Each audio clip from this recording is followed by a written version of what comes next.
हाय, तुम्ही ऐकलं असन की जे जास्त करून कॉमेडी करतात ते त्यांच्या जीवनामध्ये खूप जास्त दुःख असते, बरोबर. म्हणजेच की जे खूप जास्त हसतात त्यांच्या लाईफमध्ये खूप जास्त दुःख असतात आणि हे तुम्ही स्वतः पण महसूस केलं असेल, बरोबर.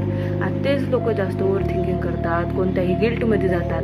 का? कारण की त्यांना माहिती आहे की म्हणजे तुम्ही रडू तर शकत नाही, सो हसतात. ते प्रत्येक गोष्टीत हसतात आणि तीच बेस्ट कॉमेडियन बनू शकतात. सो तुम्ही जेव्हा पण तुम्हाला असं वाटेल की नाही माझ्या जीवनात खूप दुःख आहे, असू द्या, दुःख सगळ्यांच्या जीवनात आहे, पण गिवअप करायचं नाही. जे वाटेल ते करायचं, एन्जॉय करा. लाईफ एकदाच मिळते. त्यामुळे दादा मी तुम्हाला एक मूवी सांगते, डिअर जिंदगी मूवी बघू शकता तुम्ही, जेणेकरून तुम्हाला एक जगण्याचा उद्देश मिळेल. आणि दुसरं हे आहे की आनंद म्हणून मूवी एक खूप जुनी आहे, ते बघू शकता तुम्ही.